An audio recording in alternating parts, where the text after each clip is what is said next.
Hi, this is Jen Rubin, editor-in-chief of the Contrarian. We are delighted to have back Rob Weissman, who is the co-president of Public Citizen, which is one of the heroic groups that continues to litigate, advocate, educate about democracy. Welcome, Rob. It's great to be back. It is great to see you. We had two, I think, or maybe more seminal events last week. One of which, of course, was the indictment of James Comey.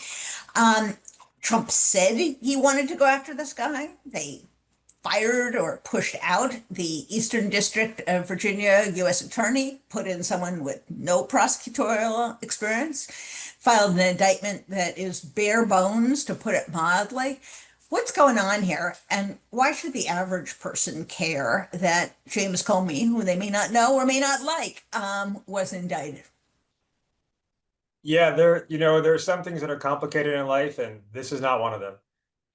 Donald Trump hates James Comey, said he wanted to have him criminally prosecuted, irrespective of the facts, the evidence, the law, and now he's being criminally prosecuted. It's just like that. And it turns out the facts and the law don't support a criminal prosecution, which is why prosecutors did not want to proceed.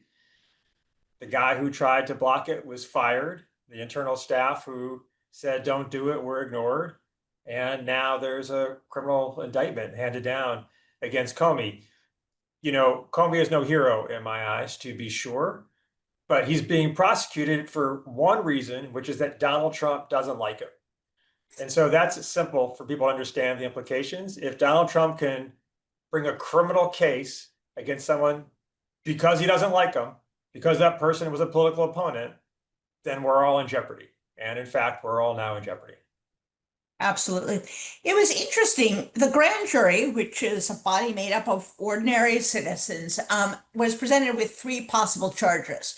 They actually rejected one, which is very unusual for a grand jury. The saying goes, a prosecutor could indict a ham sandwich.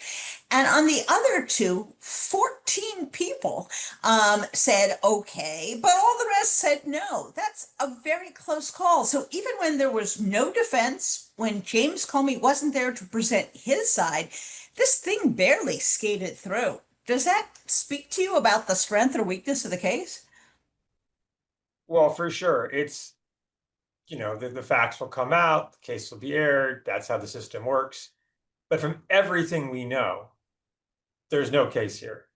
And moreover, irrespective of the specific facts and when Comey might have said something or authorized somebody to do something or not, which he probably didn't, irrespective of those specific facts, what is known and transparently true is that the only reason the case is being brought is because Donald Trump ordered the case be brought. So that speaks to an issue that's much bigger than the specific facts and dispute here, which is the weaponization of the Justice Department and the criminal justice system against the president's enemies. And it tells you how this case is likely to turn out. Because although it is very difficult to mount a defense of vindictive prosecution, because you're basically saying, maybe I did it, but they're kind of going after me because they don't like me. In this case, the president has said for years he wants to go after Comey. In this case, he said, bring it even though the prosecutor doesn't want to do it. And in this case, he said he's guilty as hell, the president of the United States. So I think, it's probably going to work out okay for Comey. And he's been brave about handling this, but it doesn't make it any less serious. As you know, it's a big deal to be criminally prosecuted. It is massively disruptive and expensive for a person to defend themselves, upends their lives. This is basically all they have to do now for the next foreseeable is defending themselves against frivolous charges and vindictive charges. And irrespective of how this one turns out, the fact that it was brought is going to exert a chilling effect on people across the country because you may be next. And Absolutely. you may be innocent, but you still may be next. Or you may believe correctly that you mostly haven't done anything wrong. A criminal justice system that's weaponized and deployed to scrutinize everything you ever did can possibly find that you did engage in trespass once, that maybe you did jaywalk once and turn that into a conspiracy. I mean, it's a system that, people in Black communities across the country know can be misused easily. But when there's an intentionality from the president of the United States to do that, it is a dangerous, dangerous thing for all of us. And I think we have taken for granted, frankly, that presidents of both parties have not done this in the past, that they have exercised their constitutional obligations, their oath of office, which is to faithfully execute the laws, not to wield it against their enemies. And I would also add to your excellent point that, just because it all turns out in the wash. It really doesn't. And no individual should have to go through this, as you point out. So it is gravely disturbing. And we hope this resolves itself very quickly. At least, the best thing about Donald Trump, he has no idea what he's doing and always indicts himself. He always makes what we call in the legal business admissions against interest. He gives us the perfect evidence we need to make sure that his schemes don't go through. Let's switch to Oregon. This is now the third place where Donald Trump has used a lot of propaganda, a lot of lies to say it's war ravaged, there's chaos. I have to deploy the military. In the case of Portland, it's laughably untrue. And thank goodness people are putting out videos of sunshine and people riding bikes and empty streets and people sipping lattes and going to the store. But from a legal standpoint, there is nothing that justifies a president deploying the military for the ostensible reason that Donald Trump said, which is to engage in civilian criminal investigation, arrests, and the like. What's going on here? Well, I think there's a couple layers to it. So there was Trump's tweet and announcement, which suggests what he really wants to do in his heart of hearts, which of course he doesn't hold secret, which is he wants to use the military to crack down on dissent across the country. And he wants to be able to deploy them on a whim or to patrol the streets permanently. I think there's little doubt that's the world he would like to live in. The law does not permit that. And what the administration is actually doing in Portland falls far short of what he said he was doing in his first announcement. So they're deploying National Guard, not regular military, in Portland against the will of Oregon authorities. So to do that, they have to claim that there's some federal interest, and the alleged federal interest is protecting ICE facilities in Portland, which, as you say, is a obvious ruse, a thinly veiled excuse for doing what they think they can get away with. And this case is going to play out both on the streets of Portland, but also in the courts. And there's a decent chance that he's going to be rebuffed. Although I will say, one of my lessons from law school, and this was before we have the current courts we have, is that when the president declares national emergency or national security, about 98% of the time, the president wins. The courts just don't want to look too hard at what a president says. So we've got a playing field in the courts that's really tilted against us on matters of justice and common sense. But even still, I think there's a real chance that this one works out okay. As you say, I think the courts have made a grave error in what we call the assumption of regularity, that the president is doing his duty, that he is acting in good faith. None of that should apply in this circumstance. It's interesting. If in fact he is, first of all, there's only 200 National Guard. If it is simply to protect ICE, shouldn't they be limited literally to standing in front of the ICE facility? What justification would they have then for being out on the streets or for going any place other than defending that building?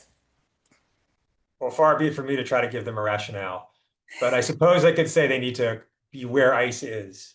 We're here in Washington, D.C. on my very short walking commute to my office this morning. I nearly tripped over about a half dozen National Guard who were deployed in the district doing nothing, really, bored out of their minds.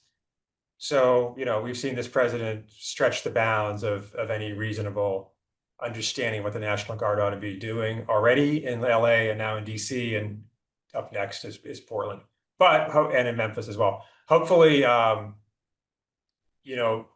case in Portland will go okay.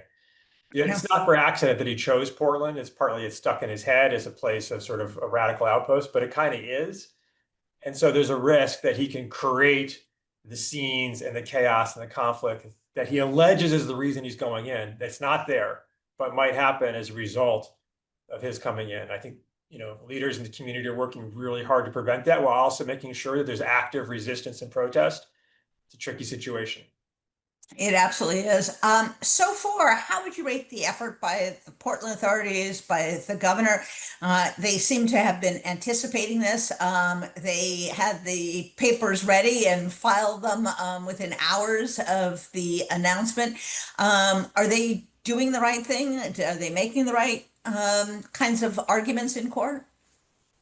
Yeah, I think you have to give them an A so far. If you look at California, there was a little slowness to move in response, but eventually a good response from the governor, and a stronger response from the mayor in Los Angeles. In DC, it's been a disaster with the mayor either collaborating or weakly opposing what Trump did and continues to do. So permitting basically federal occupation to continue in the district past the 30-day limit that was allowed by law.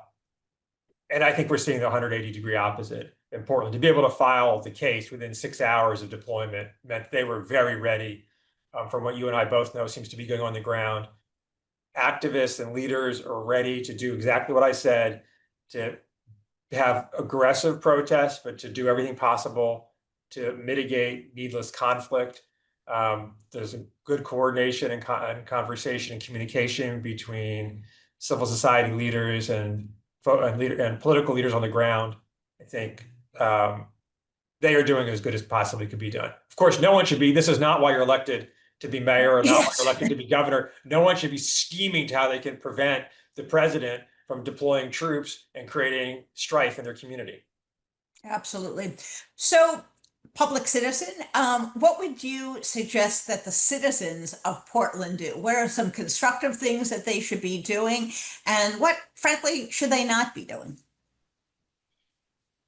It's tricky. I think it's absolutely necessary to be visible on the streets in protest and make clear that the people of Portland don't want and don't need the federal occupation, the federalized National Guard troops. By the way, nothing wrong with those National Guard troops. They don't want to be there. They didn't ask for that. They didn't sign up for it. Not to blame. But nonetheless, the role is dangerous, and the people should be actively protesting against that.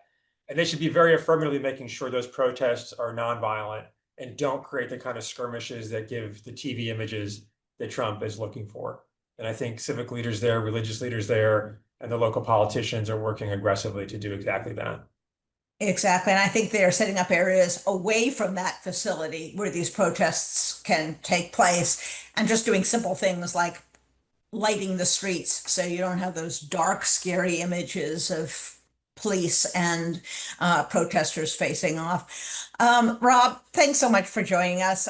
Always good to talk to you, although we always talk about terribly stressful things. But I think I am greatly encouraged by the reaction of Portland, and it really shows how Democratic leaders, small d Democratic leaders, can fight back. So thank you for everything Public Citizen does, and thank you for joining us. We'll have you back soon. Okay, thanks so much. See you around.